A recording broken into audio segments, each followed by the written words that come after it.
Hello दोस्तों, welcome back to my YouTube channel sky का GK. दोस्तों हम लेकर आ गए हैं बिहार बोर्ड फिजिक्स का जो एग्जाम हुआ है आपका, उसका आंसर की। ठीक है, उसको ऑब्जेक्टिव का पूरा सॉल्यूशन करेंगे। आप लोग मिला लीजिएगा, एग्जाम देकर आए हैं जो जो लोग, और जो नहीं देकर आए हैं, जिनका एग्जाम होने वाला है भविष्य में, वो लोग याद कर लीजिएगा। ठीक है, तो आज का जो है आपका सेट कोड का कोड नंबर ए है। ठीक है, अगर आपका दूसरा कोड होगा दोस्तों तो क्वेश्चन देखकर मिलाइएगा। ठीक है, चलिए शुरू करते हैं। अगर आप हमारे चैनल पर हैं तो चैनल को सब्सक्राइब कर दीजिएगा। पहला क्वेश्चन देखते हैं क्या आया था। और हाँ, इसमें आपको 70 क्वेश्चन टोटल आया था। ठीक है, उसमें से 35 आपको सॉल्व करना था दोस्तों। हम इसमें पूरा का सॉल्यूशन करेंगे, आप लोग मिला लीजिएगा। देखते हैं पहला क्या आया है। नाभिकीय घनत्व तो लगभग होता है, नाभिकीय घनत्व तो लगभग होता है, तो ऑप्शन के हिसाब से इसका आंसर क्या आ जाएगा, ऑप्शन नंबर ए हो जाएगा। ठीक है, द्रव्यमान संख्या से स्वतंत्र होता है नाभिकीय घनत्व, तो याद रखिएगा। नेक्स्ट आगे बढ़ते हैं, नेक्स्ट क्वेश्चन देखते हैं। दूसरा क्वेश्चन क्या है, एक ट्रांजिस्टर में, बताइए एक ट्रांजिस्टर में, यही क्वेश्चन है और इसका ऑप्शन दिया हुआ है। तो इसका आंसर क्या हो मार्क कर रहे हैं दोस्तों आप लोग। अगर आप लोग इसका आंसर ऑप्शन सी मारे हैं तो बिल्कुल सही मारे हैं। इसका आंसर हो जाएगा आधार के अपद्रव का सांद्रण न्यूनतम होता है। ठीक है, ट्रांजिस्टर में आधार के अपद्रव का सांद्रण जो है न्यूनतम होता है। नेक्स्ट आगे बढ़ते हैं, 3 नंबर क्वेश्चन है, कूलम का नियम मान्य है, किसके लिए मान्य है कूलम का नियम। तो इसका आंसर होगा केवल बिंदु आवेशों के लिए मान्य है कूलम का नियम। ठीक है, अगर आप लोग ऑप्शन नंबर ए मारे हैं तो सही है। ठीक है, आगे बढ़ते हैं next question. Next 4 number question आया है, विद्युत फ्लक्स कैसे मात्रक। विद्युत फ्लक्स कैसे मात्रक क्या होता है, बताइए आप लोग क्या माना है दोस्तों। तो इसका आंसर ऑप्शन नंबर ए हो जाएगा VM, यानी वोल्ट मीटर। ठीक है, इसका आंसर क्या हो गया, वोल्ट मीटर। नेक्स्ट देखते हैं, नेक्स्ट क्वेश्चन क्या आया है। क्वेश्चन है कि आंतरिक प्रतिरोध R का एक सेल बाह्य प्रतिरोध बड़का R से जुड़ा है। ठीक है, तो बड़ा R में धारा अधिकतम होगी यदि, यदि क्या इसका आंसर होगा, तो इसका आंसर होगा यदि R और R दोनों बराबर हो, यानी बड़ा और छोटा R दोनों बराबर होगा, तो अभी जो है R अधिकतम होगा। आगे बढ़ते हैं, नेक्स्ट क्वेश्चन क्या है, 6 नंबर है, यदि L तथा R क्रमशः प्रेरकत्व तथा प्रतिरोध को व्यक्त करते हैं तो अब L/R का मात्रा क्या होता है दोस्तों। तो बताइए इसका क्या मान है दोस्तों। तो इसका आंसर आप लोग सेकंड मारे तो सही है, आंसर होगा ऑप्शन नंबर बी, सेकंड हो जाएगा। ठीक है, यानी कि प्रेरकत्व बटे प्रतिरोध क्या होता है, सेकंड के बराबर होता है। आगे बढ़ते हैं, 7 नंबर क्वेश्चन है, एक धात्विक चालक में धारा प्रवाहित होती है तो मुक्त इलेक्ट्रॉनों के द्वारा होता है। ठीक है, आंसर होगा ऑप्शन नंबर है मुक्त इलेक्ट्रॉनों के द्वारा। नेक्स्ट आगे बढ़ते हैं, नेक्स्ट क्वेश्चन है, B0² बटे म्यू0 की बीमाएँ वही होगी जो किसका बीमा होगा, तो ये जो है ऊर्जा घनत्व की होगी, वही होगा। ऑप्शन नंबर ए हो जाएगा ऊर्जा घनत्व की जो होगा। नेक्स्ट क्वेश्चन क्या है, निकेल है, निकेल क्या है दोस्तों, इसका तो आप लोग सही मारे होंगे, निकेल जो है लौह चुंबकीय है। ठीक है, ऑप्शन सी हो जाएगा सही, लौह चुंबकीय। नेक्स्ट आगे बढ़ते हैं, अगला क्वेश्चन है, अर्ध तरंग दृष्टिकारी में यदि निवेशी आवृत्ति 50 हर्ट्ज है तो निर्गम आवृत्ति कितना होगा दोस्तों। तो इसका आंसर भी 50 हर्ट्ज ही होगा। ठीक है, जितना आएगा उतना ही जाएगा, ऑप्शन नंबर डी हो जाएगा 50 हर्ट्ज। नेक्स्ट क्वेश्चन है, 1 मिलीग्राम द्रव्यमान क्षति से कितने जूल ऊर्जा मुक्त होती है। तो बताइए इसका क्या मार्क कर रहे हैं। तो इसका आंसर अगर आप लोग ऑप्शन नंबर सी मार्क कर रहे हैं तो सही है, आंसर होगा 9 गुने 10 के पावर 10 जूल। ठीक है, नेक्स्ट क्वेश्चन 12 नंबर है, 49 वोल्ट और 64 वोल्ट से त्वरित 2 इलेक्ट्रॉनों से जुड़ी डी ब्रोगली तरंगदैर्ध्य का अनुपात कितना होता है, बताइए। डी ब्रोगली तरंगदैर्ध्य का अनुपात पूछा है दोस्तों, तो इसका आंसर होगा ऑप्शन नंबर डी हो जाएगा, यानी कि 8/7 हो जाएगा। ऑप्शन नंबर डी हो गया सही। आगे बढ़ते हैं, नेक्स्ट क्वेश्चन है, नेक्स्ट क्या है, प्रकाश की एक किरण समतल दर्पण पर अभिलंबवत रूप से आपतित होती है तो परावर्तन कोण कितना होगा दोस्तों। तो परावर्तन कोण इसका 0 हो जाएगा। ठीक है, ऑप्शन नंबर बी हो जाएगा 0।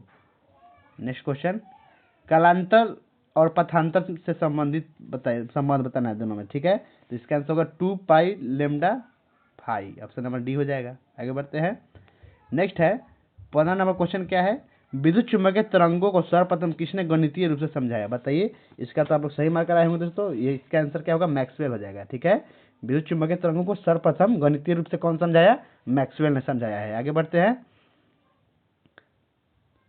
नेक्स्ट 16 नंबर क्वेश्चन है, निम्न में से कौन सा कारक एक चालक तार के प्रतिरोध को प्रभावित नहीं करता है। तो इनमें से प्रतिरोध को कौन प्रभावित नहीं करता है, तो वो है आपका आरोपित विभव, आंसर हो गया ऑप्शन नंबर डी, आरोपित विभव। नेक्स्ट आगे बढ़ते हैं, जब एक पैरावैद्युत को बाहरी विद्युत क्षेत्र में रखा जाता है तो पैरावैद्युत के अंदर प्रभावी वैद्युत क्षेत्र क्या होगा, तो उसके अंदर जो है घट जाएगा विद्युत क्षेत्र, ऑप्शन नंबर ए हो जाएगा घटता है। नेक्स्ट देखते हैं, एक माइक्रोफैराड धारिता वाले संधारित्र की पट्टियों के बीच 1 वोल्ट विभवांतर रखने पर आवेशित संधारित्र पर आवेश कितना होगा। तो बताइए इस पर आवेश कितना हो जाएगा दोस्तों, होगा 1 माइक्रोकूलम होगा, आंसर ऑप्शन नंबर सी हो गया 1 माइक्रोकूलम। नेक्स्ट क्वेश्चन, एम द्रव्यमान तथा क्यू आवेश का एक आवेशित कण एक समान चुंबकीय क्षेत्र बी में क्षेत्र की दिशा से थीटा कोण पर भी वेग से प्रवेश करता है तो कौन का पथ कुंडलिनी के रूप में होता है, इस कुंडलिनी के द्वितीय पथ की त्रिज्या कितना होगा। तो इसका आंसर ऑप्शन सी हो जाएगा। अगर आप लोग मारे हैं तो सही है, M B sine theta by Q B. ठीक है, नेक्स्ट क्वेश्चन देखते हैं। नेक्स्ट है एक आदर्श अमीटर में होता है, ये भी आसान क्वेश्चन था दोस्तों, इसका आंसर भी आप लोगों को पता ही होगा कि एक आदर्श अमीटर में शून्य प्रतिरोध होता है। आंसर का ऑप्शन नंबर बी, शून्य प्रतिरोध और अनंत चलकता होता है। ठीक है, नेक्स्ट क्वेश्चन क्या है देखते हैं।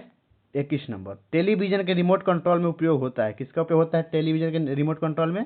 तो इसका भी आंसर आप लोग मार ही दिए होंगे, इसका आंसर होगा औरक तरंग, ऑप्शन नंबर ए हो जाएगा औरक तरंग। ठीक है, यानी कि इंफ्रारेड वेव्स। नेक्स्ट क्वेश्चन क्या है, R1 तथा R2 त्रिज्याओं के दो चालक गोलों के पृष्ठों पर आवेश के पृष्ठ घनत्व बराबर है, पृष्ठों का विद्युत क्षेत्र की तीव्रताओं का अनुपात बताना है आपको। तो इसका अनुपात होता है 1:1 होता है। आंसर होगा ऑप्शन नंबर डी, 1:1। नेक्स्ट देखते हैं, ओम का नियम तब लागू नहीं होता है जब, कब लागू नहीं होता है ओम का नियम, ये बताना है आपको। जब तापमान बदलता है तो ओम का नियम लागू नहीं होता है। ठीक है, आंसर हो गया ऑप्शन नंबर ए, तापमान बदलता हो। अगला क्या है 24 नंबर, प्राकृतिक विद्युत चुम्बकीय प्रेरण का उदाहरण कौन सा है। इसमें से प्राकृतिक विद्युत चुम्बकीय प्रेरण का उदाहरण इनमें से कौन है, तो आपका बिजली का गिरना जो है नेचुरल है। ठीक है, आंसर हो गया ऑप्शन नंबर डी, बिजली गिरना। नेक्स्ट देखते हैं, नेक्स्ट क्वेश्चन है अपचाई ट्रांसफार्मर में कौन सी राशि घटती है। तो अपचाई ट्रांसफार्मर में कौन सी राशि घटती है, तो आपका वोल्टेज जो है उसमें घटता है दोस्तों। ठीक है, आंसर होगा option number B, voltage. Next question 26 number है, पानी का अपवर्तनांक दिया है 1.33, तो पानी में प्रकाश की चाल पूछ रहा है दोस्तों। तो बताइए इसका आंसर क्या होगा। तो इसका आंसर होगा 2.25 × 10⁸ मीटर प्रति सेकेंड। ऑप्शन नंबर सी हो जाएगा आंसर। ठीक है, आगे बढ़ते हैं, प्रकाशीय इलेक्ट्रॉनों की अधिकतम गतिज ऊर्जा किस प्रकार परिवर्तनशील होती है। तो होता है, इसका आंसर क्या हो जाएगा, रैखिक रूप से आवृत्ति के साथ तथा आपतित विकिरण की तीव्रता से स्वतंत्र। ऑप्शन नंबर बी हो गया। नेक्स्ट आगे बढ़ते हैं, तो नेक्स्ट क्वेश्चन क्या है दोस्तों, आपका नेक्स्ट क्वेश्चन है, निम्नलिखित में से किसे न्यूक्लियॉन के रूप में जाना जाता है। बताइए इनमें से किसको जो है न्यूक्लियॉन के रूप में जानते हैं। तो न्यूक्लियॉन में आपका प्रोटॉन और न्यूट्रॉन होता है। आंसर होगा ऑप्शन नंबर डी, प्रोटॉन तथा न्यूट्रॉन को। नेक्स्ट क्वेश्चन है, ये भी आसान क्वेश्चन था कि WWW यानी कि वर्ल्ड वाइड वेब का आविष्कार किसने किया था। तो इसका आविष्कार जो है टिम बर्नर्स ली ने किया था। ठीक है, आंसर हो गया option number A, Tim Berners Lee. Next question देखते हैं, नेक्स्ट निम्नलिखित में से कौन सा व्यंजक वैद्युत ऊर्जा को दर्शाता है। तो चारों ऑप्शन में से कौन सा व्यंजक जो है वैद्युत ऊर्जा को दर्शाता है, बताइए क्या मार्क कराए हैं दोस्तों। अगर आप लोग ऑप्शन नंबर ए माने हैं तो बिल्कुल सही मारे हैं, आंसर होगा VIT। ठीक है, नेक्स्ट क्वेश्चन देखते हैं, एक अल्फा कण को दूसरे अल्फा कण की ओर ले लाने पर निकाय की स्थिति ऊर्जा क्या होता है। तो निकाय की स्थिति ऊर्जा जो है दोस्तों बढ़ जाएगा। ठीक है, आंसर ऑप्शन नंबर ए हो जाता है, बढ़ती है। नेक्स्ट बढ़ते हैं आगे, 32 नंबर पूछा है आपका क्वेश्चन कि पानी का पायरावैद्युत स्थिरांक कितना होता है दोस्तों। बताइए, ये भी आप लोग मान ही दिए होंगे, पानी का पायरावैद्युत स्थिरांक जो है 80 होता है। ठीक है, आंसर होगा ऑप्शन नंबर ए, 80। नेक्स्ट आगे बढ़ते हैं, 33 नंबर क्वेश्चन है, धारा घनत्व जे विशिष्ट चलकता रो तथा वैद्युत क्षेत्र का तीव्रता ई के बीच संबंध बताना है आपको। तो इसका आंसर क्या होगा, तो इसका आंसर ऑप्शन डी हो जाएगा, जे रो ई हो जाएगा। ठीक है, ऑप्शन डी सही हो जाएगा। नेक्स्ट क्वेश्चन क्या है, कार्बन प्रतिरोधों के पीले रंग के कोड का मान बताना है आपको। ये भी मार दिए होंगे कि इसका पीले रंग का कोड जो है 4 होता है। ठीक है, आंसर होगा ऑप्शन नंबर डी, 4। नेक्स्ट आगे बढ़ते हैं, 35 नंबर क्वेश्चन देखते हैं। 35 नंबर क्वेश्चन क्या है, सापेक्ष पारगम्यता बराबर कितना होता है। तो सापेक्ष पारगम्यता बराबर होता है μ/μ0। ऑप्शन नंबर बी हो जाएगा, μr बराबर μ/μ0। नेक्स्ट क्वेश्चन है, यदि एक छड़ चुंबक को उसकी लंबाई के लंबवत 2 बराबर भागों में काटा जाए तो प्रत्येक टुकड़ा क्या होगा। तो प्रत्येक टुकड़ा जो है कम चुंबकीय गुण के साथ नए चुंबक की तरह व्यवहार करेगा। ठीक है, यानी कि आंसर हो गया ऑप्शन नंबर डी। अगर आप लोग मारे होंगे तो सही होगा। नेक्स्ट क्वेश्चन देखते हैं, धारा क्या है, धारितीय परावर्ती प्रत्यावर्ती धारा परिपथ में धारा विभवांतर के क्या होता है दोस्तों। बताइए इसका क्या मार्कर है आप लोग। इसका आंसर होगा अग्रगामी होता है। ठीक है, फॉरवर्ड होता है। ऑप्शन नंबर ए हो जाएगा, अग्रगामी। नेक्स्ट देखते हैं इसके बाद, संधारित्र एक आदर्श कुचालक है। संधारित्र एक आदर्श कुचालक है किसके लिए, तो दिष्ट धाराओं के लिए। ठीक है, इसका आंसर ऑप्शन बी होगा, दिष्ट धाराओं के लिए। नेक्स्ट आगे बढ़ते हैं, नेक्स्ट क्वेश्चन है, विस्थापन धारा का मात्रक क्या होता है। बताइए दोस्तों, विस्थापन धारा का मात्रक क्या होता है।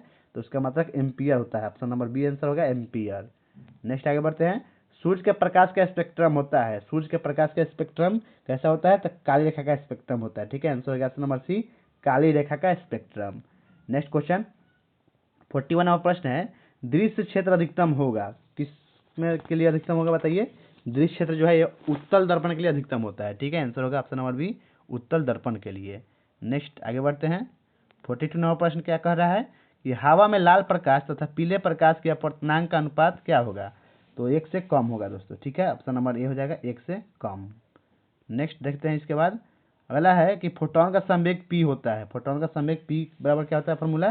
तो होता है h बटे लेमडा, ठीक है, p बराबर h बटे लेमडा, ऑप्शन नंबर बी हो जाएगा p बराबर h बटे लेमडा। नेक्स्ट 44 नंबर प्रश्न कह रहा है हाइड्रोजन परमाणु में बोहर की न्यूनतम कक्षा की त्रिज्या r0 है, तो बोहर की दूसरी कक्षा की त्रिज्या क्या होगा?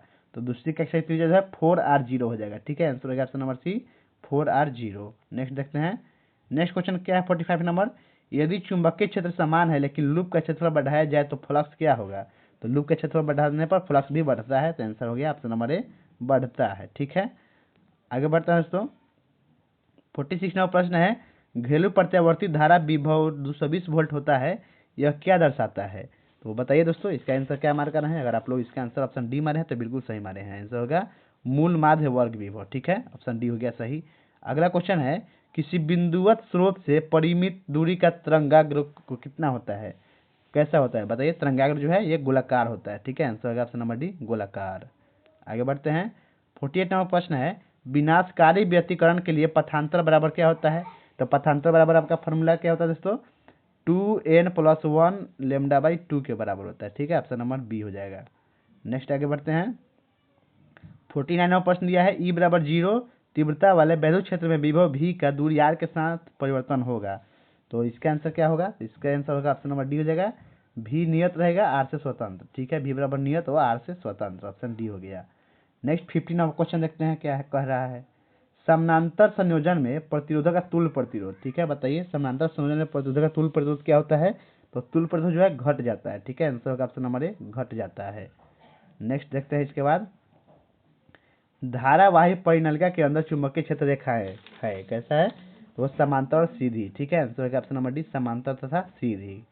नेक्स्ट क्वेश्चन 52 नंबर प्रश्न है काला संबंध स्रोत वे स्रोत है जिनके लिए क्या होता है दोस्तों?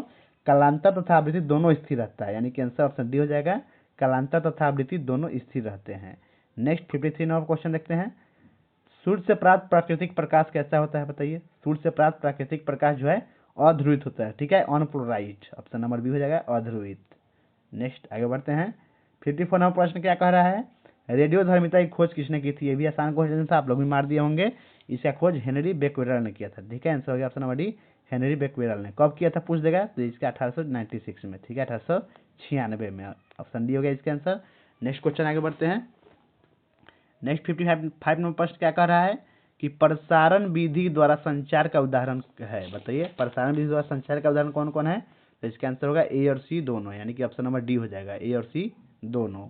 नेक्स्ट देखते हैं किस उपकरण का उपयोग विभव नियंत्रक के रूप में किया जाता है? बताइए किस उपकरण का उपयोग जो है विभव नियंत्रक के रूप में किया जाता है?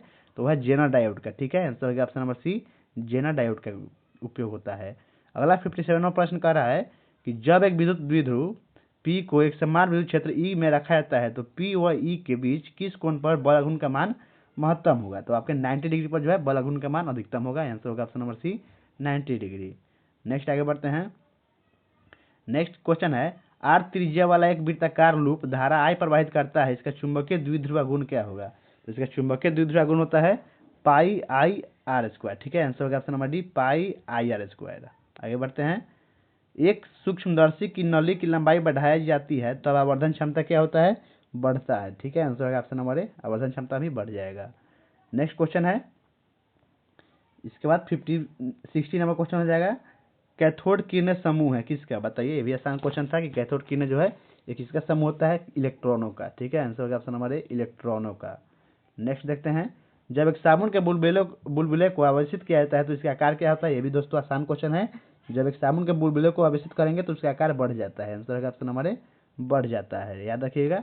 आगे बढ़ते हैं यदि संधारित्र के प्लेटों का क्षेत्रफल आधा कर दिया जाए तो संधारित्र की धारिता क्या होगा? तो इसका आंसर होगा धारिता भी आधी हो जाएगी, ठीक है, आंसर होगा ऑप्शन नंबर बी आधी हो जाएगी।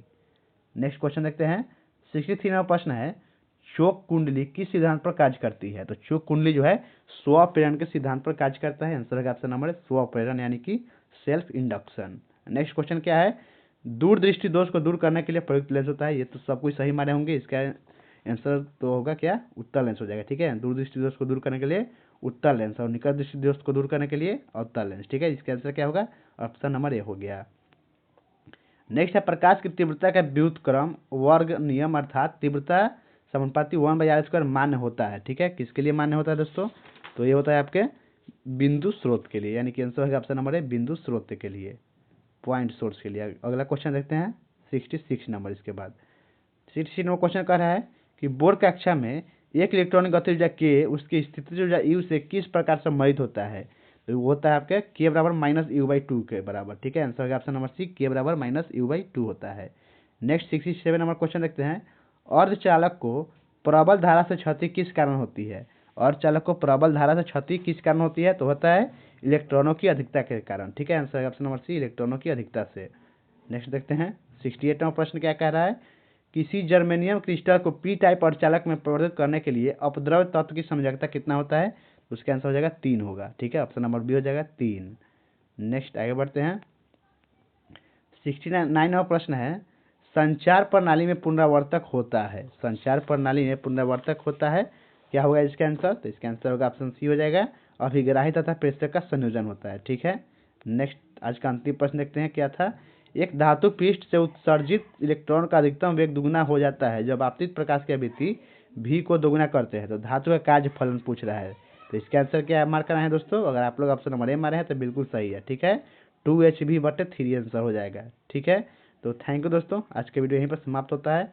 और आपको वीडियो अच्छा लगा है तो लाइक कर दीजिए और ऐसे ही वीडियो देखने के लिए हमारे चैनल को जरूर सब्सक्राइब कीजिएगा। मिलते हैं नेक्स्ट वीडियो में, तब तक के लिए टाटा बाय बाय। और हाँ, अपना इसको जरूर बताइएगा कितना सही हो रहा है। ठीक है।